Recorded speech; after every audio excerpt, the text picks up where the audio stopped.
in transition. Get that out of here. Uses his body well, and that's great. Connects on long range. It's good. Attacking the rim through the contact. Gets it to go, and that was a strong contest.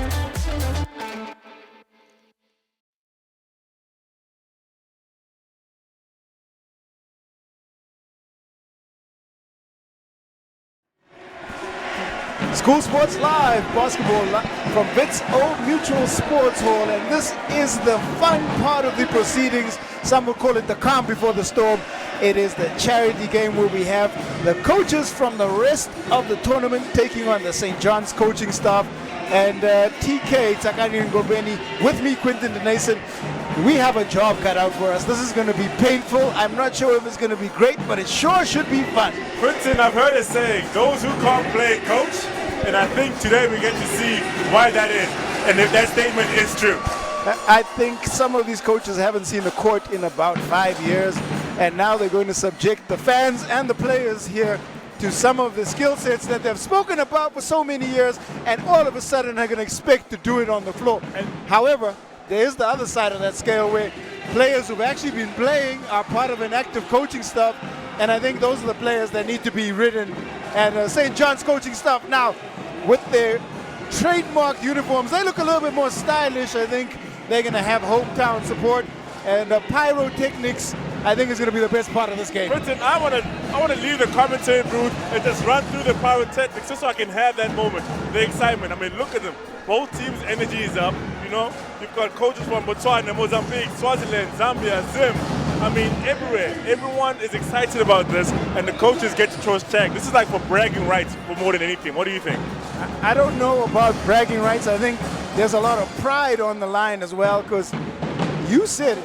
Those who can't teach, but if the teacher can't do it, it might have a bearing on how the players take instruction. So I think, wow, this is more serious than we might have laid out. So if coach says to the player on Monday, tomorrow practice, why weren't you in this position? Like, coach, you weren't in that position the whole game yesterday. I saw you. So this is a very sensitive thing that the coaches are doing. A risk. It's not a calculated risk.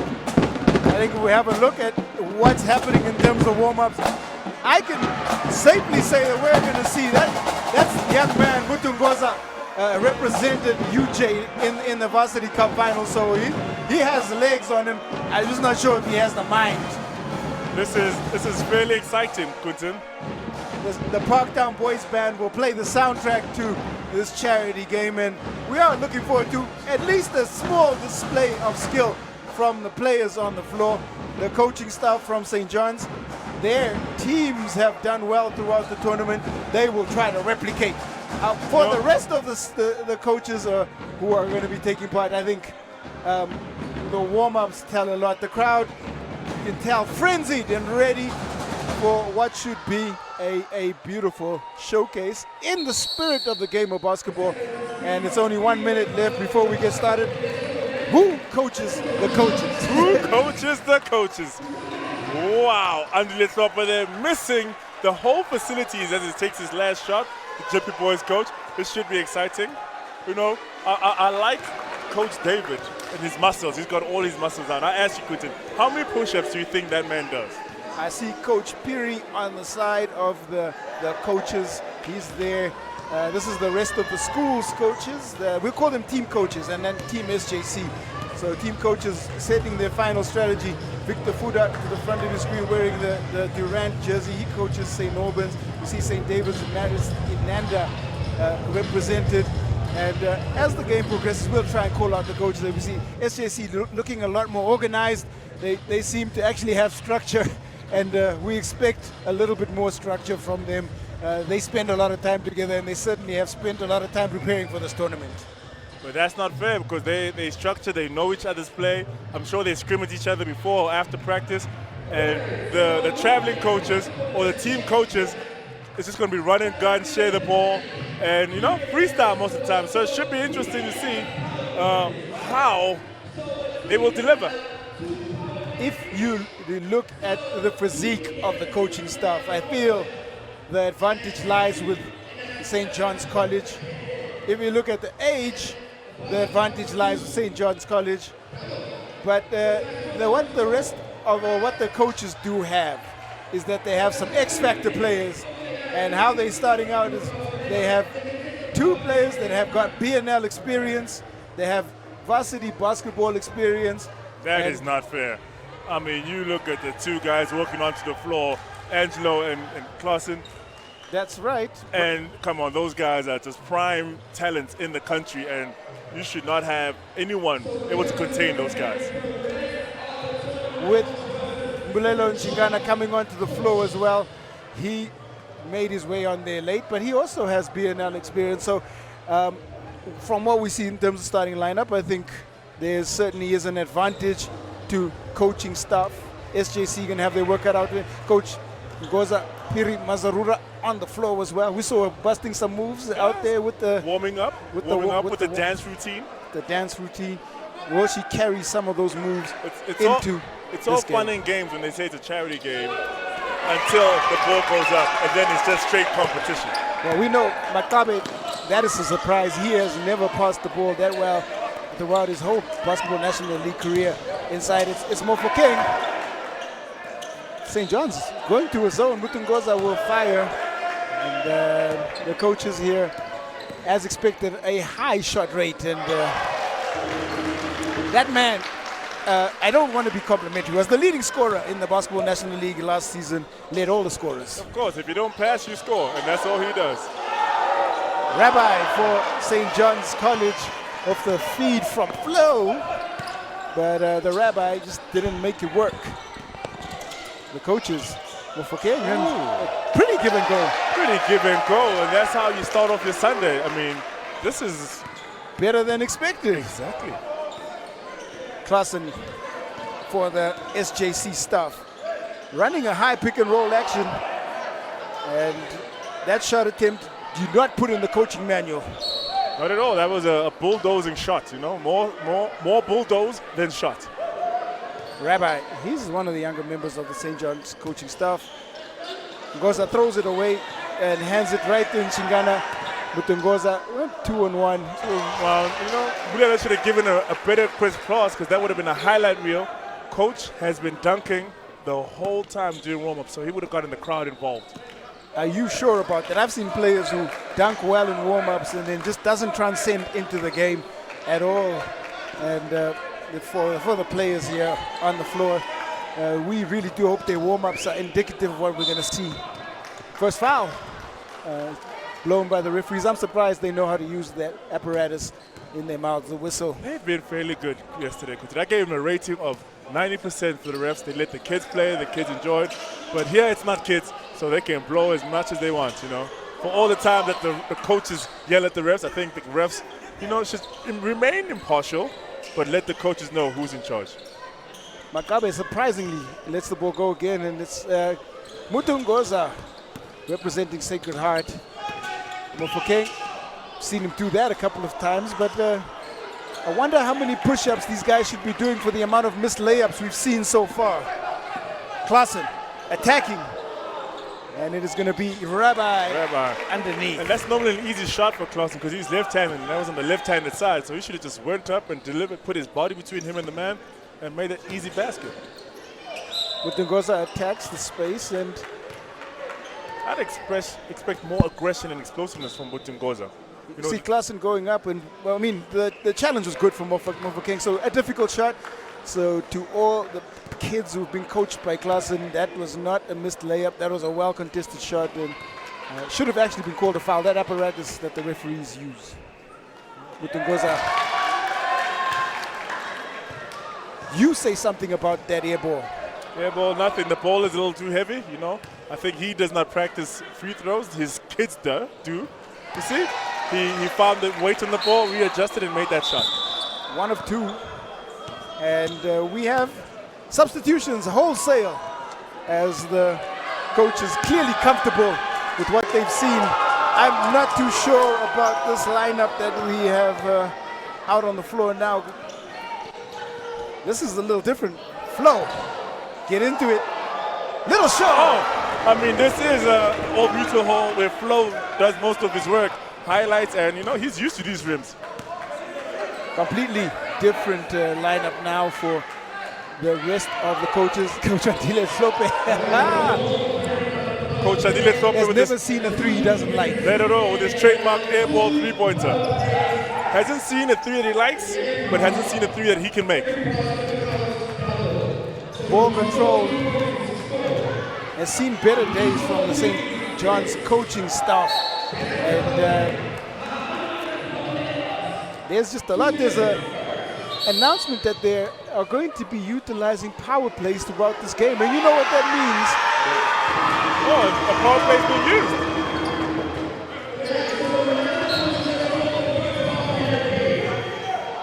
I am going to double check if the power play has been utilized. But that's a beautiful move by Angelo Quinn. Flo to actually get a score for the St. John's coaches. And Victor Fuda. Practice what you teach. Practice what you preach. What you teach. Quentin, that is so appropriate for today. And show what you teach. Kids watching at home, these are your coaches. Don't be too hard on them. They're trying to teach you the skills that they know. What's up, Letlonia? Again, varsity basketball experience as Victor Fuda. Andile Slope. There's many years of wear on those legs. Shot goes up. Ego Lunderman, he's probably never seen a roster with this much age at all. The fire by another man who just really enjoys putting up a large percentage of shots. That's Nathan from St. John's College. This is an example of a slow break. A very slow, transitional, uncalculated break. And normally Coach Adile Thope would launch that. Like we said, he has not made a three he does not like. Chemistry issues right now, I think, for both these teams. Onyi, short on the three ball. He'll pick it up again. And St. John's College coaches will just not get it off in time. And that brings a colorful first quarter to a close as the St. John's staff trailed by 3. And it's been entertaining, and that's the purpose of this game. I'm expecting a lot more highlights like we see on the screen right there. Floaters, shots, because some of these coaches, like you say, are still playing, they're in still peak shape. So, show the kids what you want them to do by example. Show by example. We've seen some athleticism, at least, as the younger members of the respective coaching staff showcase what they continue to work on and as they ply their trade. And this man right here needs no introduction, Angelo Quinn. Beautiful handle, and probably the only highlight play of that first quarter rather. The St. John's dynamic is a little bit interesting because there's a wealth of experience on that coaching staff. Who runs the plays? Who makes the calls? Who runs the plays? If I was St. John's, I would go small ball and go quick. You have Nathan, you have Angelo, you have Clausen. I would definitely put these coaches on the back foot, just going slow, quick ball. More changes on the coach's staff, or the coaches rather. Mboshi Bonunu with his first look at some game time. Rabbi, he's athletic, so you'll see him attack the rim quite often. Young man learning about his skill set. Bonunu. Mofokeng, this is an experienced coaching staff right now. Mofokeng. That was beautiful execution. Pass the ball, get the ball in the high post, move it around, and capitalize on the zone. $1 million move, 10-cent finish. Onyi for St. John's. 1 point game. Power play will come into effect at some point throughout this as the coaches keep it close. Fuda looking for a baseline pass. It's picked up well by St. John's. They actually look to have structured some defense now and picked up the pace. This is exactly what I would have done with St. John's, but with a different personnel. But hey, if it's working, if it ain't broke, don't fix it. This is a very young staff contingent on the floor for St. John's now. Nathan Kandia, he goes up and that's what he's known for. Nathan steals the ball. I mean, forever active. I mean, the term I've been using this whole tournament is action man. Nathan is always digging the ball out of the defender's hand, keeping action, and then once he turns the jets on, it's kind of hard to keep up with him. Free throw shooting we've seen has been pretty horrendous throughout this tournament, and the coaching staff Continue that trend. to continue the trend. The best shooting, though, we've seen has been from Soweto Basketball Academy, the under-15 team, and they certainly put on a showcase. And I've seen Michael House as well yesterday, shooting very well. And the big man, surprisingly, the big man made all his free throws except the last two that really counted. Luckily, they got to win. Mofokeng inside, and that's a feed to Leflonia. Some fundamentals. Fundamentals, you know, stay in your lane. Don't try to outdo your own skill set, especially when the crowd is involved, because the more woos you hear, the more you want to do. So, you know, try to remain contained. Really like the low post feed, drew two defenders, found the cutter behind, and missed the free throw. 9-all as it stands. Just 3 minutes left to play. Time is sure flying by here in this game. It's certainly drawn crowd attention as players and parents alike want to understand what they've gotten themselves into. The attack now at the top of the key.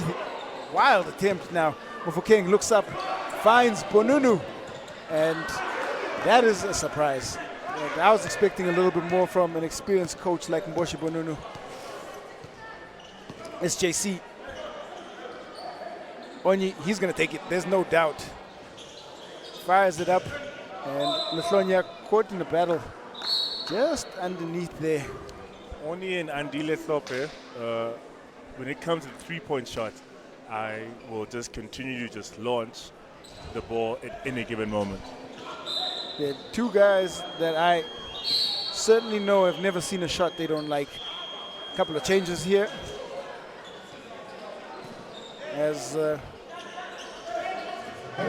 rest of the coaches try to figure out what actually works on the floor. Makabe looking to feed the leaking offensive player, but nothing really going Kandia for St. John's. Nathan inside. Which coaching manual have you seen that in? What, the leaking player that plays no defense, or a bad shot? Because the coaches seem to be implementing a strategy that I am sure they would be against. I was talking about Kandia's pass, but you're certainly watching a different game to what I am. Well, the same game, just different sides of it, because the coach didn't even cross the half-court line to go play defense, and I'm sure he coaches against that.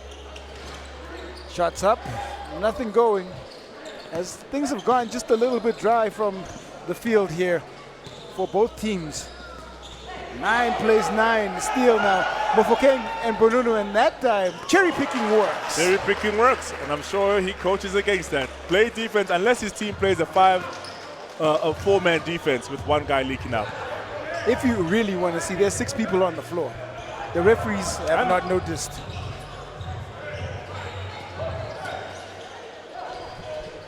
Six plays 5, and Bonunu just needs to look up and play the extra man. Splits the defense. The extra man will fire, and really was much better off cherry picking. Needs to stick on the inside of the paint. Ball, Klaassen. Flow, fires, money. They say you hope and shoot, but flows, targets, aims, and lets it go. Well, evidence that some of the fundamentals were not missed on the coaches here. And now the referees finally recognize the fact that there's 6 players on the floor for the coaches and politely escort the extra man off. Makabe, money that one. A 4-point lead. As Klaassen now will get the countdown and try to close out the quarter. He fires from deep! And that's a spectacular way to close out an entertaining first half of actual decent basketball as SJC stuff. And that was ruled a 2. Trail by just 2 points. And we'll have 3 minutes for them to try and set up some sort of strategy. What has stood out for you here, Mr. Tsakani Ngobeni? Give the ball to Angelo Klaassen. those two have got their rhythm. They're sharing the ball, and not only are they aggressive, but they will find their teammates and get them involved.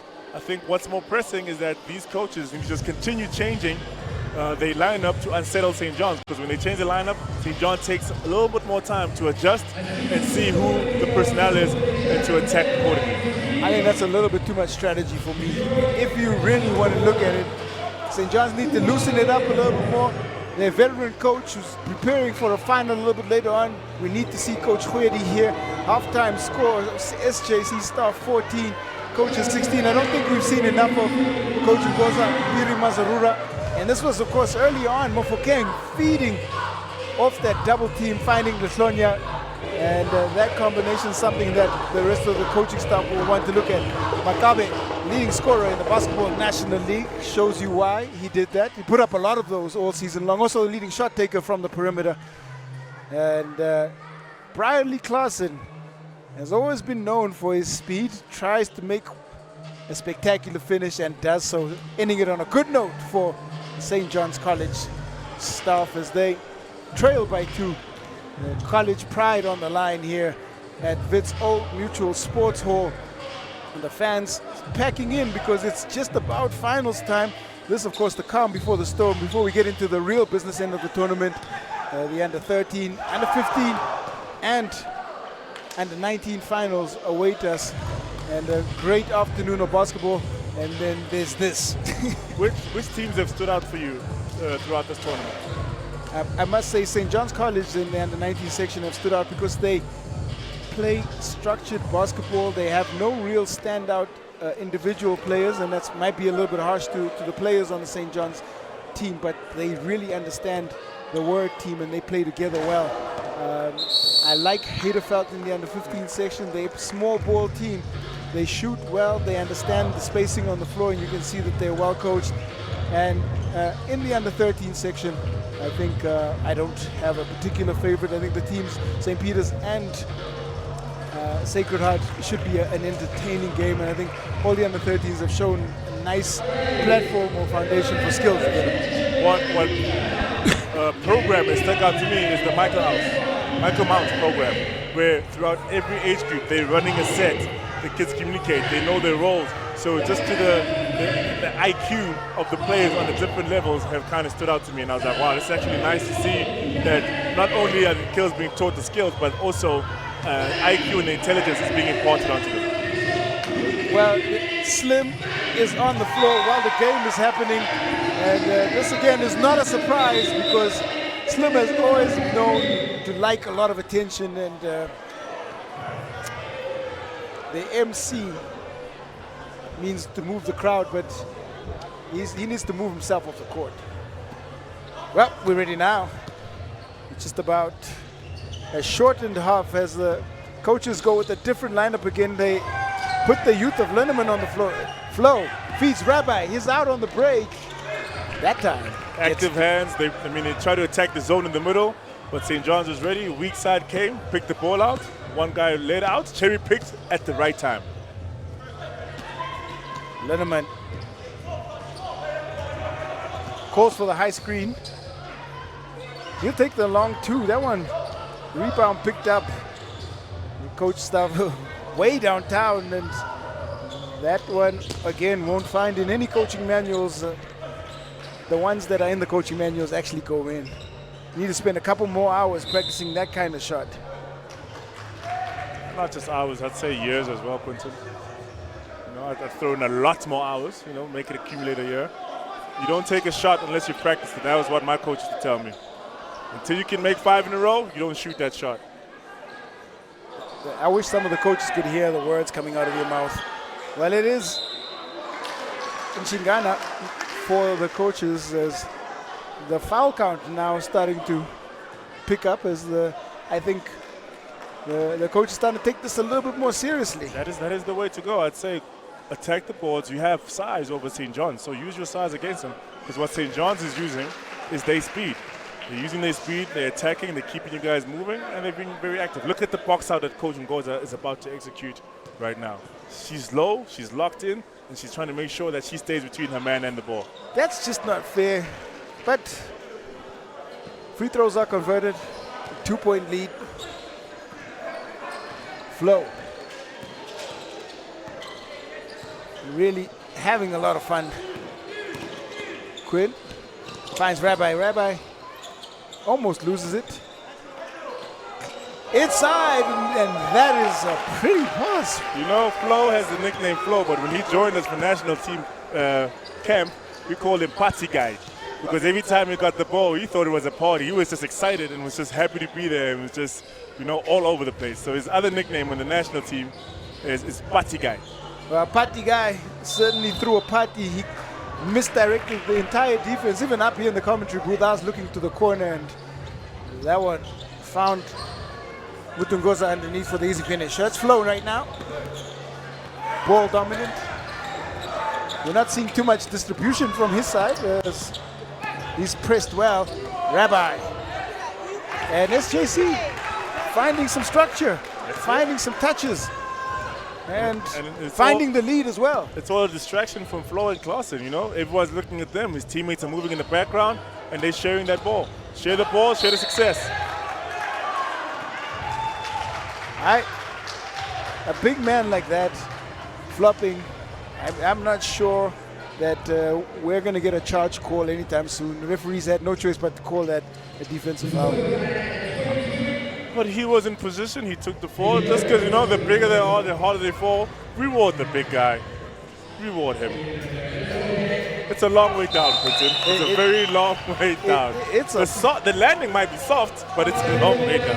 If there's a lesson to be learned, it's put your body on the line no matter what the consequence. Well, it's now changes on the floor again for the rest of the coaches, the coaching team.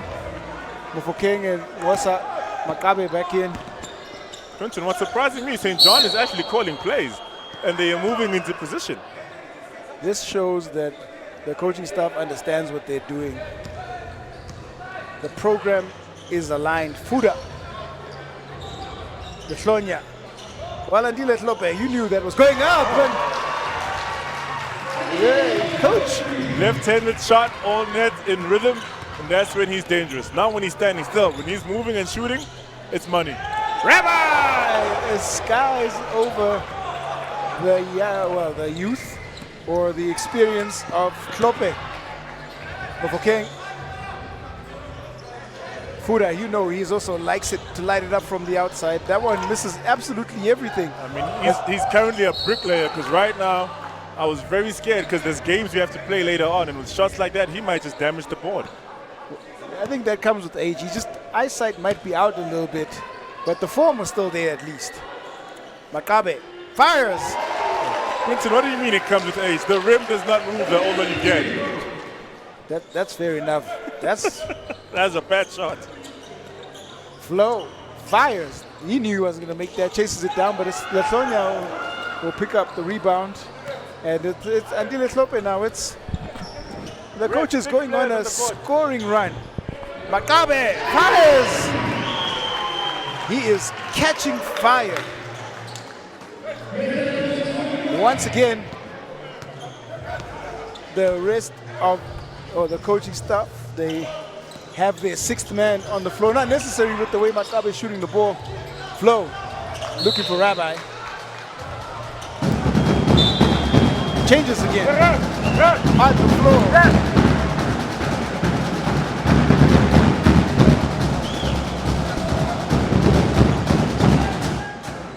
Clock winding down, no awareness by either one of the staff, and that is the end of the third quarter.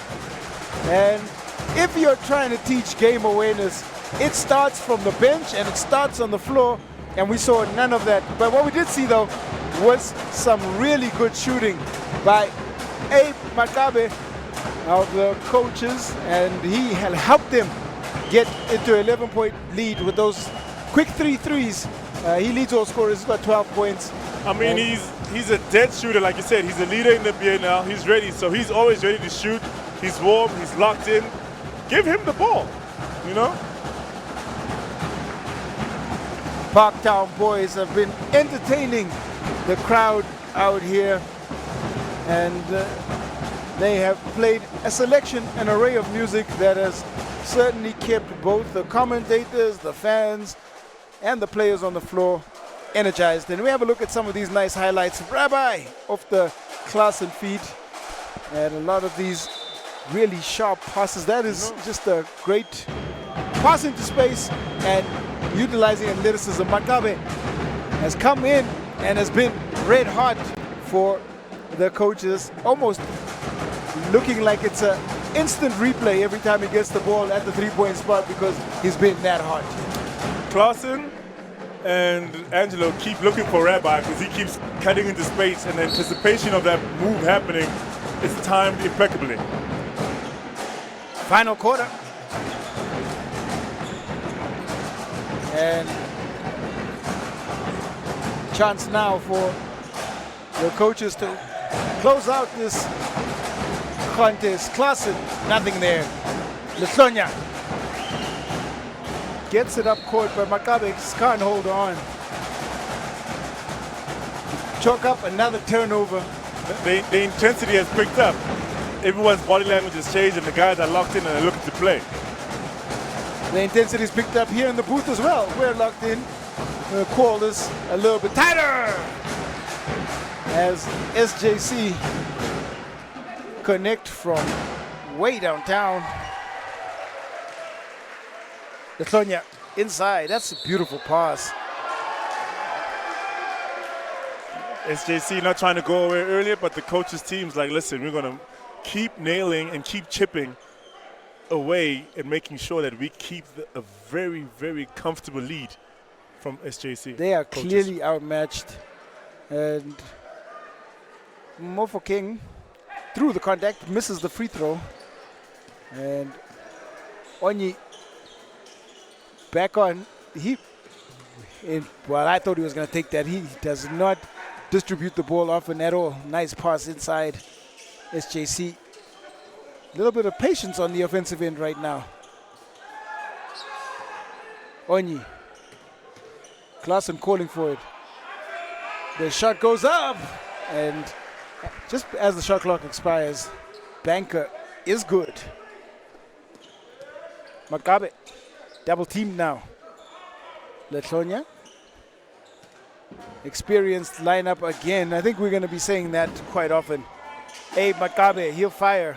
This time, looking like he didn't even know where the rim is. Klaassen creating. Klaassen. Klaas! Klaassen fumbling, not fumbling, secure, but somehow always kept control of the ball and just converting that easily. Speeds up the floor, does Klaassen, and he's a step ahead of almost everybody.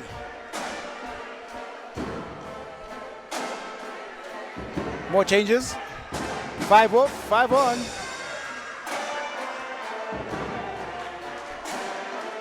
Feeling deprived of minutes. You can see Coach Andile Tlhophe unapologetic about his current stance. 6-point game. The clock will continue to run, and Tlhophe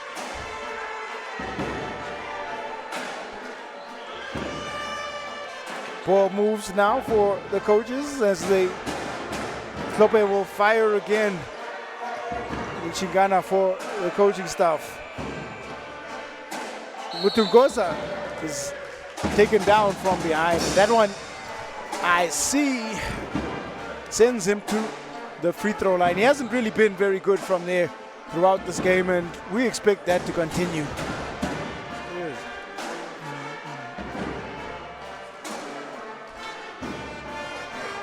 Mutungoza.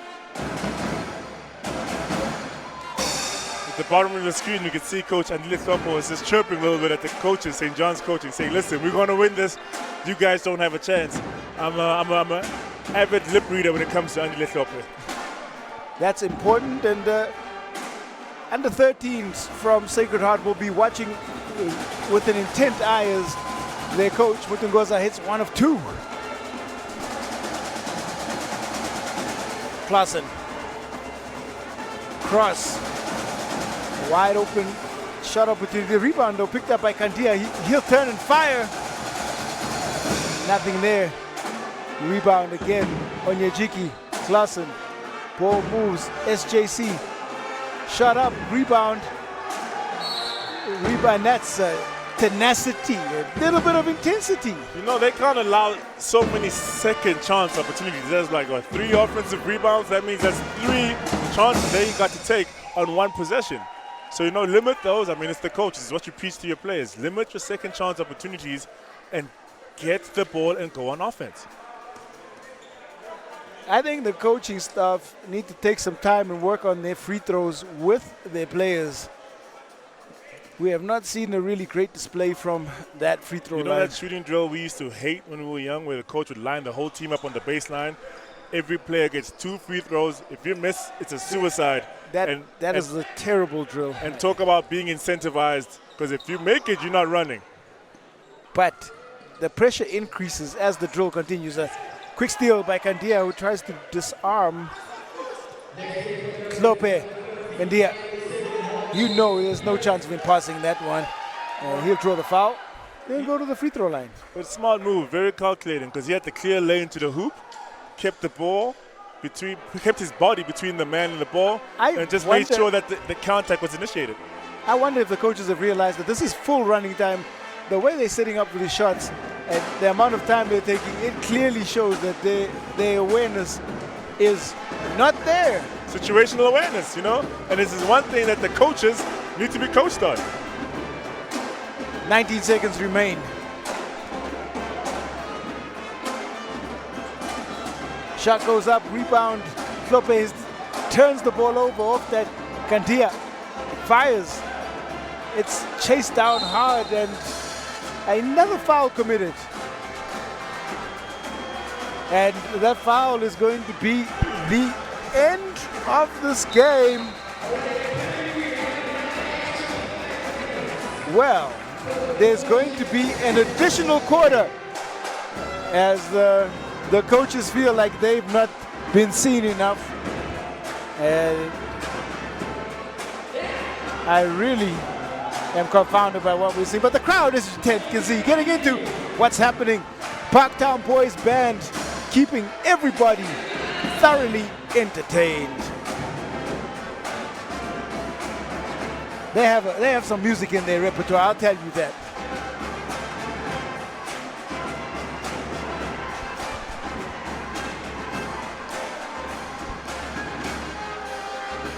Well, at the end of the 4th quarter, it is SJC staff 32, coaches 36, 4-point game. And since this hasn't been clearly explained to us here in the commentary booth, we're about to have that all-important 5th quarter. 5th quarter, is it overtime? Well, what should you call it, 5th quarter or overtime? It shouldn't even be a quarter, it should be a 5th. Let's call it overtime. We'll call it overtime. Because once it stops being 4 and it's 5, then it's a 5th. And I think this is very smart because they're allowing the players more time to rest because finals are going to be played after this. So the longer the players get to rest, hopefully the better they show up. Well, into the 5th we go. Parktown Boys Band. SJC on the defensive side now. Mofokeng. We find Linneman. Linneman looking for his first 2. Scoreless for him so far. Flo. Klaassen and Flo looking for each other. They, of course, former teammates at Wits University, and then there's a foul called. And there's a certain rhythm that you can see that these guys are playing too. That was Klaassen and Angelo. You know, as you mentioned, they played at the best together, and they just want to turn up the tempo and put on a show right now. Flo, Hezi spins, looking for options. He finds Klaassen on the outside. That one will go. Letlonia manhandled by the much smaller in stature Angelo Quinn. So that foul easy to call for the referees. They pretty had it easy. They've had it easy all game. No, they have. No lip from the coaches. Not at all. Because the coaches know if they give any lip, the refs won't even hesitate, you know, to give them a play or a foul.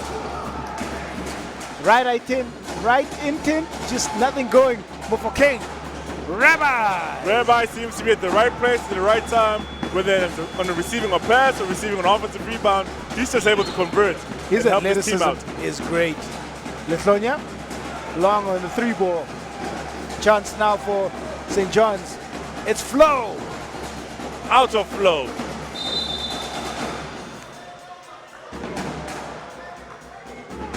Substitution called.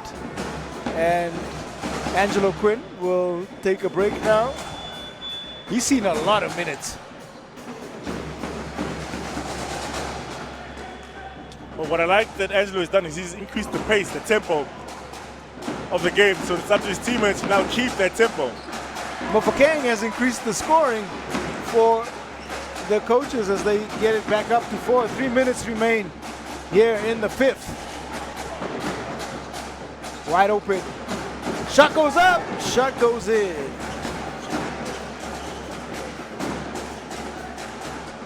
SJC back within, should be back within 2. As scoreboard both in the arena and on our side corrected, and it's a 1-point game.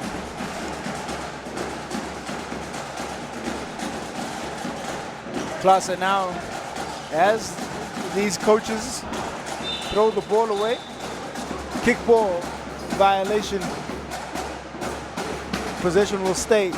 Flo looking a little bit winded on the bench side as we've been subjected to 4 quarters of this contest between these two teams. Klaassen fires. That bangs harder than the JBL subwoofer from Klaassen. Linneman. Mofokeng.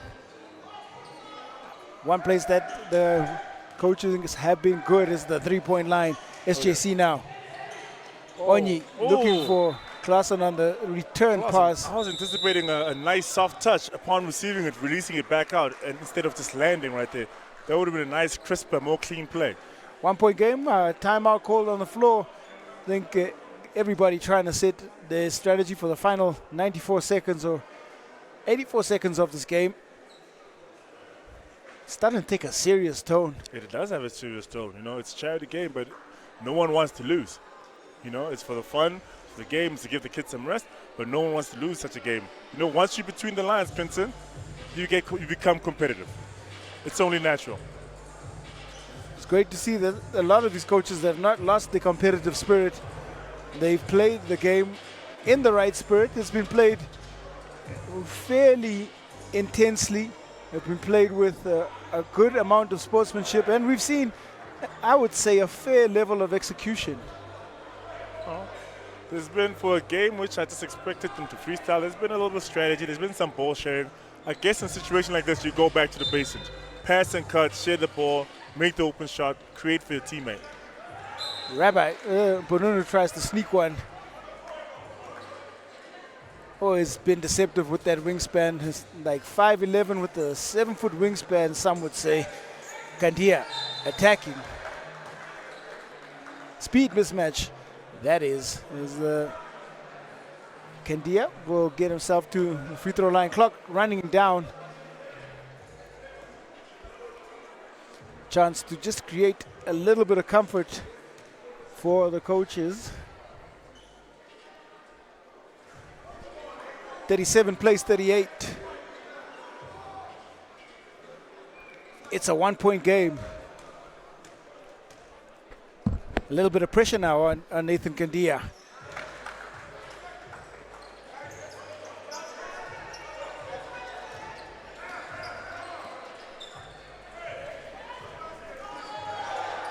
Ball up, and game is now tied according to the scoreboard as Kandia to the free throw line, and he's going to have a chance to win it all.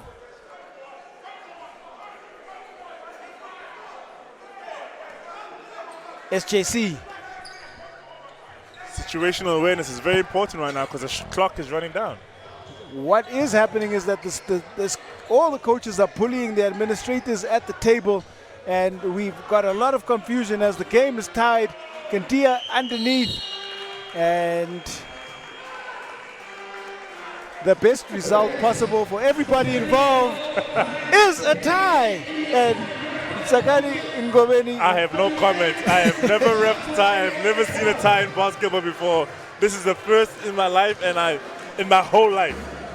I think both teams brought the intensity, both teams brought the passion, both teams brought the skill set and the knowledge, and they brought some of their broken play. But at full time, this is a fair reflection of what we saw. SJC staff 38, the coaches 38. It is a tied game. At the end of the day, basketball is the winner. Basketball, good sportsmanship. I'll take that, Quinton. But hey, there needs to be a winner and a loser. But hey, in the spirit of the game, basketball wins, as you said. SJC and the coaches respectively ended. And no egos bruised, no pride lost. It was all left on the floor, and basketball wins overall.